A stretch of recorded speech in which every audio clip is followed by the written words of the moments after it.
it's Laura. Independent media is a collaborative project, and you play a critical part in it. This show is made possible by our viewers and listeners, not corporations or advertisers. So join our member supporter honor roll by going to lauraflanders.org/donate to contribute. That's lauraflanders.org/donate.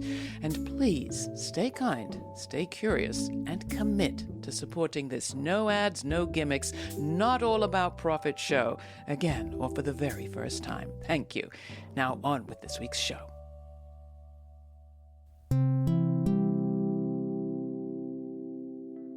Los Angeles is made up of so many different communities, of so many ethnic, racial backgrounds, so many kinds of income. It's important to remember that this disaster affected people from all walks of life. The houses that were lost, the people that have been impacted, they are not just numbers. Like, we're talking about people, and every person has a story. Immigrants are also coming to work, and they are showing their efforts and their passion for the community, and they want it to go back to as normal as possible. Fires, climate change, political change, and more. Whatever the story, as a friend of ours likes to say, the other story is always the media. So here at Laura Flanders and Friends, we focus once a month on news coverage. Specifically, we visit with journalists from the Black, Indigenous, and people of color press to hear what they are bringing to the story. To host this episode this time is Kadia Tubman of Scripps News. Kadia's been a regular co-host on this feature, but today she's hosting for the very first time. Here's Kadia Tubman. Thanks, Laura. It's great to be back.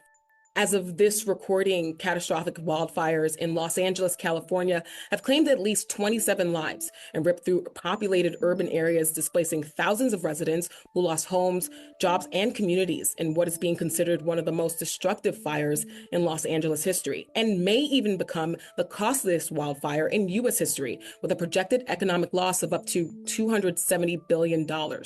Now, at the height of the emergency, over 200,000 residents in Los Angeles County were under evacuation orders, and the two most destructive fires, the Pacific Palisades and the Eaton fire, were still burning, with new fires emerging, leaving thousands at risk with toxic air and water. Now, the cause of the fires is not yet known, but the unusually dry season points to the disastrous effects of climate change and the oil and gas industry that fuels climate disasters. So how is the media reporting on the communities dealing with this immeasurable loss, and what is the path to recovery for the city? Joining us are two Los Angeles journalists to talk about what they are reporting on from there. Cerise Castle reports on civil rights, criminal justice, and climate. She wrote the first history of deputy gangs inside the LA County Sheriff's Department, which she talked about on the show. Her work has been featured in the LA Times, Vanity Fair, NPR, and ABC. She is exploring the environmental impact the fires have had in communities such as Altadena. Jacqueline García is a senior reporter at CALÓ News, focused on immigration, politics, and issues affecting the Latino population. She is reporting on the inspiring organizing of the day laborers and immigrant community in Pasadena. Welcome to you both. Thank you for being here. Right now, we want to know what is on your hearts and minds in this moment. So Cerise, I would like to start with you. This is a traumatizing moment for not just myself, but for the entire county of Los Angeles. These fires were unprecedented. The damage has burned homes, businesses, places of worship in an area of 60 square miles.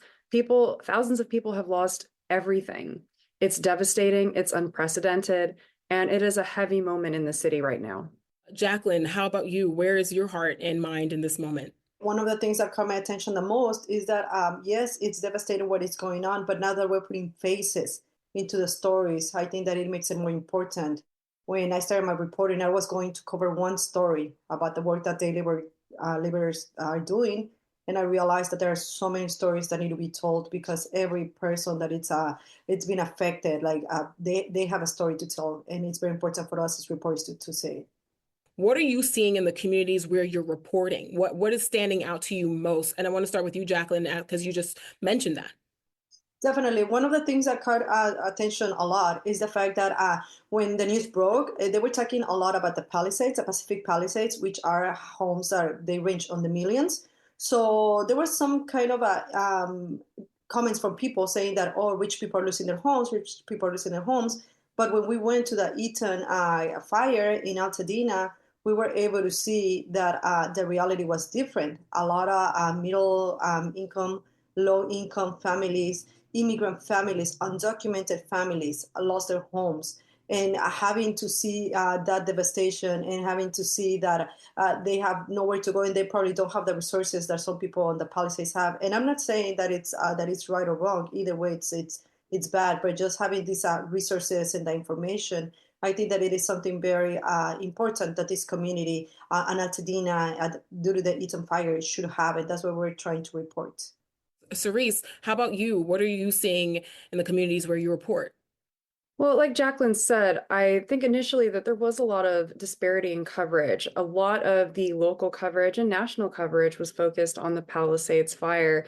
And we saw a lot of stories coming out of Altadena, Pasadena, which, as Jacqueline said, largely working class, largely communities of color. Subsequently, though, I'm glad to see that there has been a course correction by both local and national media to bring these stories to the forefront, not just talking about high income earners in the Palisades that have lost $1 million homes, but talking about the babysitters, the grocery shopkeepers, the renters, in fact, that were living in apartments that lost everything in the Eaton fire. That coverage is so important. Los Angeles is made up of so many different communities, of so many ethnic, racial backgrounds, so many kinds of income. It's important to remember that this disaster affected people from all walks of life. What are you seeing, Cerise, when it comes to the immediate threats to these residents that you just pointed out? They're different. And of course, we may not be able to cover how they are all individually affected, but what are you seeing as the immediate threats to residents and the city right now? Well, of course, there's the fire itself. The smoke that is generated from events like these is, dangerous in the best of circumstances.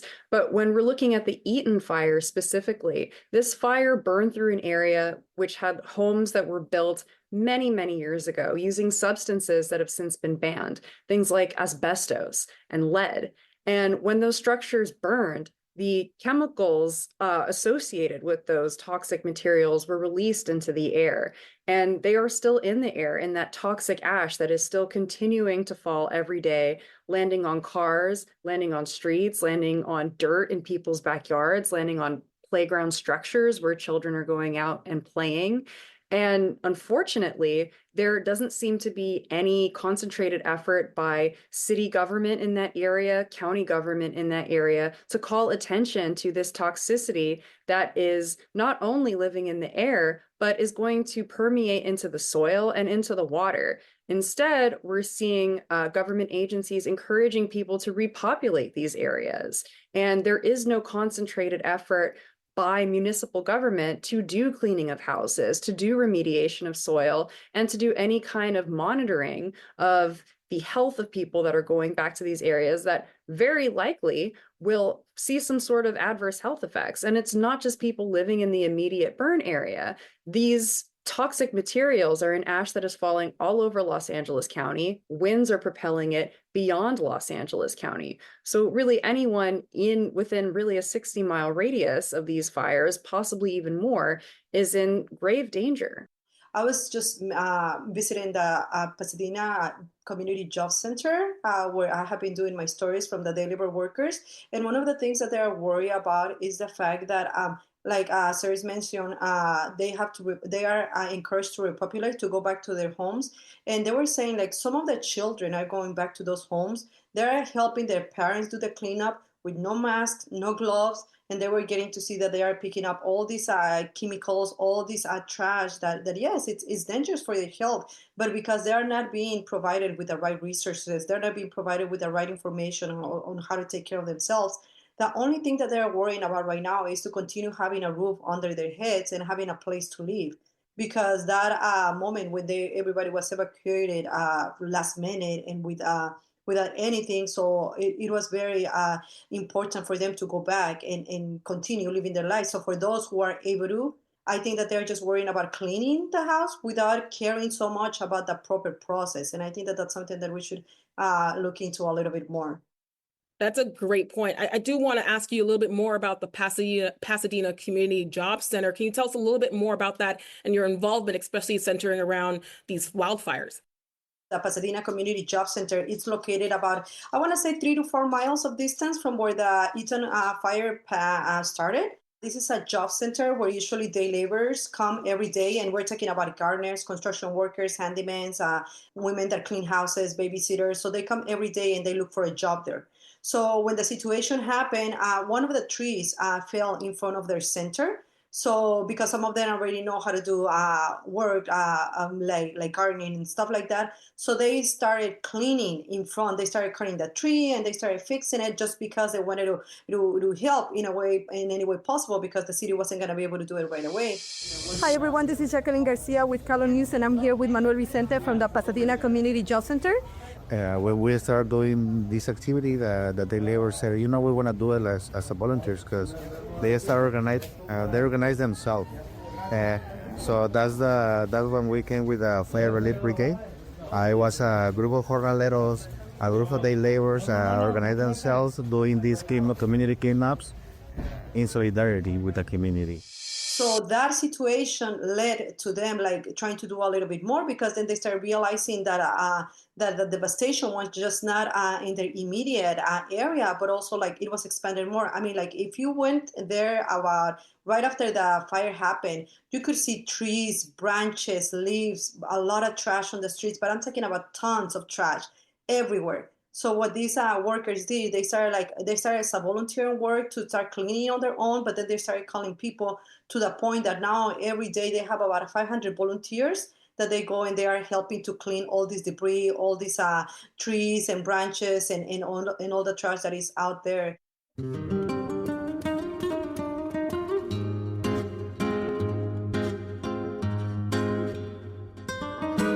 This is Laura Flanders and Friends. Your host for this month's edition of Meet the BIPOC Press is Kadia Tubman from Scripps News. Our guests are two local journalists, Cerise Castle at Capital in Maine and Jacqueline García, senior reporter at CALÓ News. Both are on the front lines of the Los Angeles wildfires, reporting on the impacted communities and telling the stories outside media are not. You can find all of our Meet the BIPOC Press episodes in our archives at lauraflanders.org.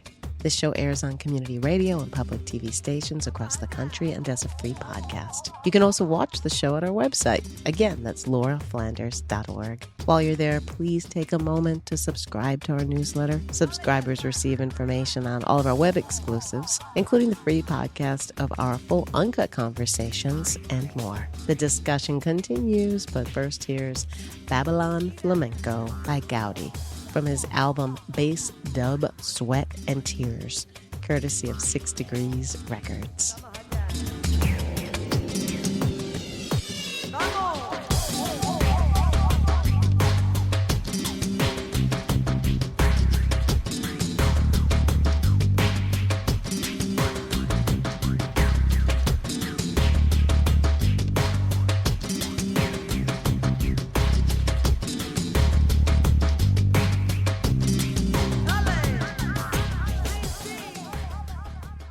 I would be remiss to not mention the current climate that we're in right now. We have a new president in the White House who has made a very staunch and clear stance about immigrants. I mean, how do you see this community being affected going forward, just trying to recover and survive the aftermath of these fires? We're not even there yet, but how do you see them surviving that under this kind of administration?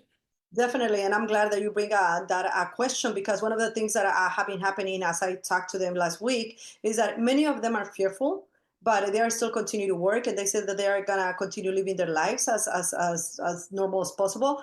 Others, they are saying that this is their way to show that they are not criminals, that they are not murderers, that they are not anything of what current President Donald Trump is calling them, but that they are people that are helping, and they are using this phrase of el pueblo salva el pueblo, which is people helping people. So that's what they are doing. They say that they don't care like who's being affected or what's the color of their skin, where's their income level. They're just trying to help their community to rebuild and revitalize it again. And they said that this is what they're showing, that immigrants are also coming to work, and they are showing their efforts and their passion for the community, and they want it to go back to as normal as possible. Right. Just trying to have some sense of normalcy. But even when trying to recover, you have to combat a political message about your community. That says a lot in the strength of that community. So thank you for bringing that. Cerise, from a media coverage standpoint, can you talk to us about what the responses has been to the fire? Have there been community-driven stories? What are you seeing when it comes to the kinds of coverage we're seeing right now and going forward? The coverage that we're seeing right now is largely focused on repopulation, stories like what to do when you go back to your home. But the issue with a lot of these things is a lot of the advice that's being given is contradictory. You're seeing reports about people being told to go home and open their windows. But at the same time, we still have high wind events happening that is blowing this toxic ash right back into the house. What's lacking is media coverage that is, one, giving solid advice to people, and two, being realistic about the danger that they're in. What we have seen on the other end of the spectrum, not coming from legacy media outlets, but community-driven outlets, places like Nextdoor, social media, and alternative press, is efforts of community members coming together to get this information to the people. Efforts of DIY air purifiers that are being given out for free by volunteers that are crafting them in their home. Spreadsheets of GoFundMes listing families, artists, scientists, teachers, musicians that have lost everything in the fire, and links to their fundraisers to help people get back on their feet. Those efforts by community to rebuild have really outshone anything that the government is doing. And frankly, I think that these community efforts are going to be what leads the community back into the place that it was. The rebuilding effort will have to happen, as the day laborers are saying, by the people, for the people. Wow. Thank you for pointing that out. I do want to refer to a video that you are hosting and producing. Can you tell us a little bit more about that? Absolutely.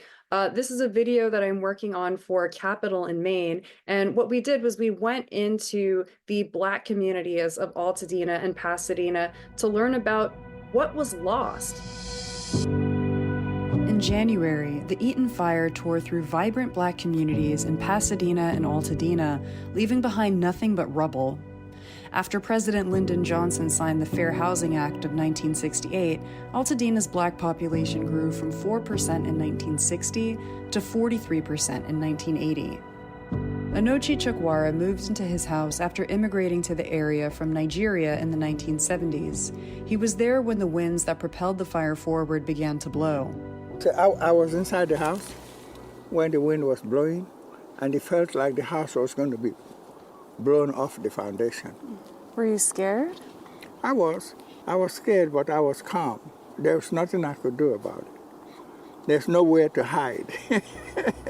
His home is still standing, but his shop, Rhythms of the Village, was completely destroyed.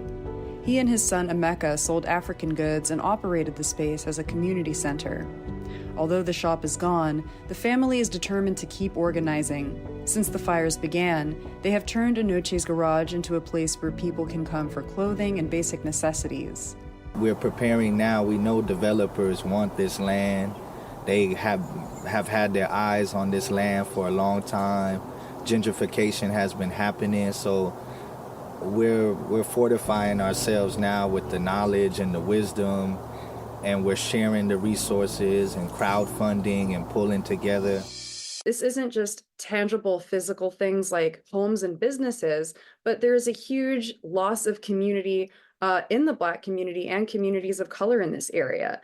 The area that the Eaton fire burned was one of the first places that people of color were allowed to actually buy homes in Southern California. So many of these homes that burned had been family homes for 3-4 generations, dating back to the early 1960s. And it was a very small community, a very tight-knit community that burned.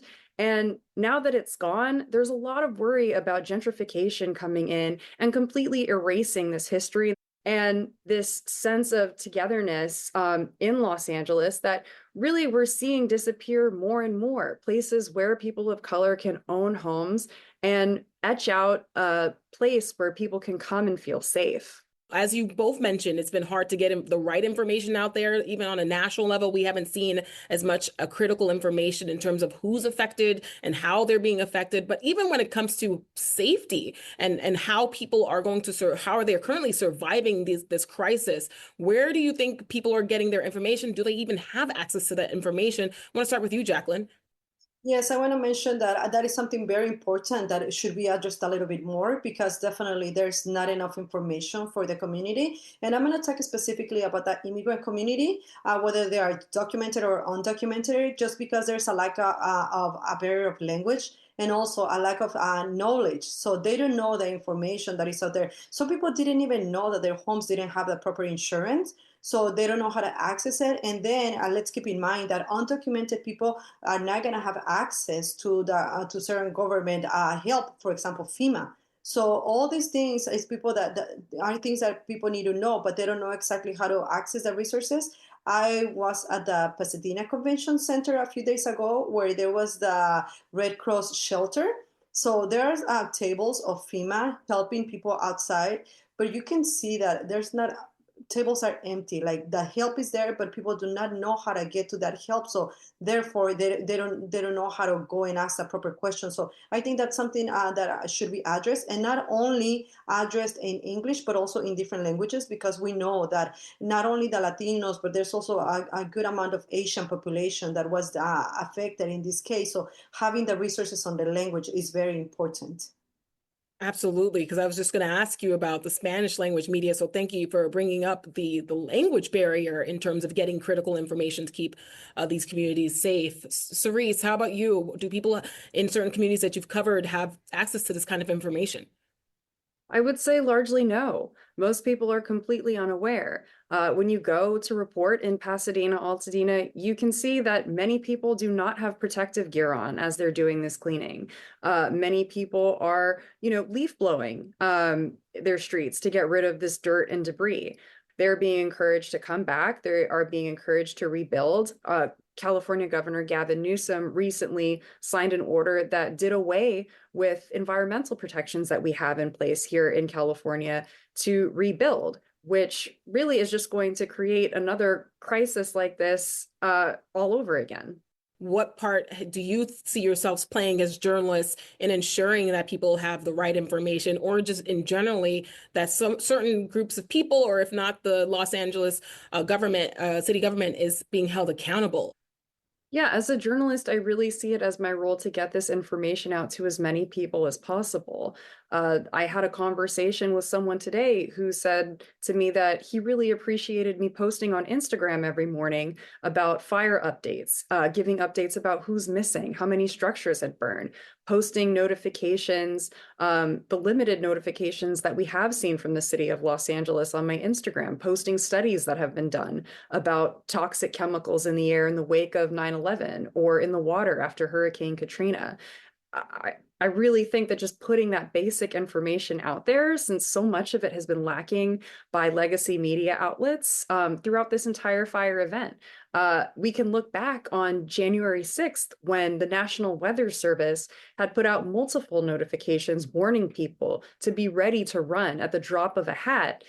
The Los Angeles Times had not posted anything about these weather events until it was already happening. Instead, all of the coverage on their social media channels were about the Golden Globes. So there's a huge lack of real important coverage locally that we're seeing in Los Angeles. And I hope that this event is a wake-up call to all of my colleagues to remember that that basic local reporting really serves so much importance, whether it comes to climate crisis, local government, or really any event.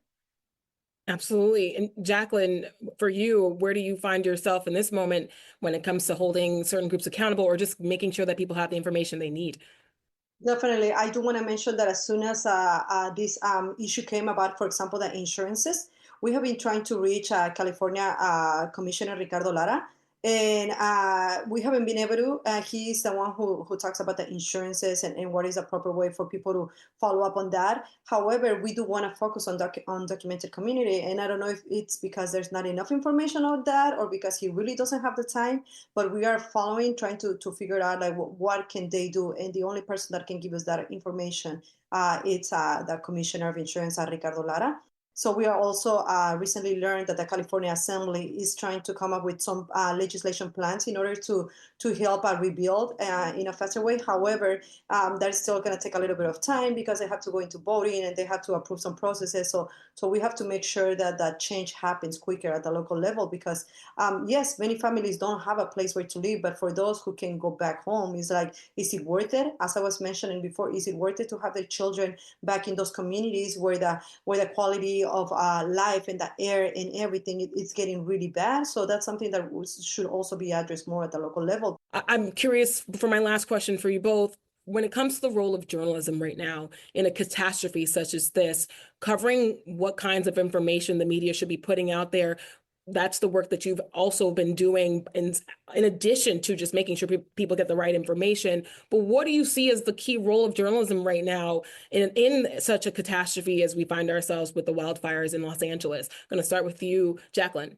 We have to tell the stories. We have to show that the houses that were lost, the people that have been impacted, they're not just numbers. It's not just materialistic stuff. Like we're talking about people and every person has a story. And even the groups, for example, as I was mentioning before of the day labor workers, we have to go and show these faces and we have to show these places too. So that they can see that the help is needed and it's needed fast. I completely agree with Jacqueline. It's on us to show the real faces and people that are experiencing these crises. It's so important for journalists to inform people, and whether that is warning them about an oncoming disaster, cautioning them about the dangers that come after an immediate catastrophe, and again, as Jacqueline said, showing the people that are living in the reality. Thank you both. It sounds, as both of you have said, in this moment right now, journalism is called forth to make sure that people have the information they need, but also making sure that when it comes to catastrophes such as this, that the long-term effects are thought about early enough so we can actually face them. But also the communities that you both are covering and upholding and making sure that people see the people and the faces and the stories. We can't thank you enough for the work that you do. So thank you both, and thank you for joining us on this month's Meet the BIPOC Press. Thank you so much. Thank you for the invite. Well, thank you, Kadia. If you've enjoyed this Meet the BIPOC Press episode, be sure that you can find all our previous episodes in our archives. They're all right there at our website, along with the information on how you can subscribe to our free podcast. Subscribers to the podcast to get the uncut version of every week's show. Till the next time, stay kind, stay curious. For Laura Flanders and friends, I'm Laura. Thanks for joining us. For more information on this episode, check out our show notes posted for free at patreon.com/Laura Flanders and Friends. And we invite you to subscribe to our YouTube channel to watch the premiere of each week's show and chat in real time with Laura. The premiere now airs on Fridays at 5 p.m. Eastern. Thanks to our member supporters, this show remains free to millions on public TV, community radio, and as a podcast. Not a member yet? Make a one-time donation or make it monthly at lauraflanders.org. This show is produced by yours truly, Laura Flanders, along with Sabrina Artel, Jeremiah Cothran, Veronica Delgado, Erica Harley, Jeanette Hernandez, Jeannie Hopper, Sarah Miller, Nat Needham, David Neumann, and Rory O'Connor. Thanks for joining us.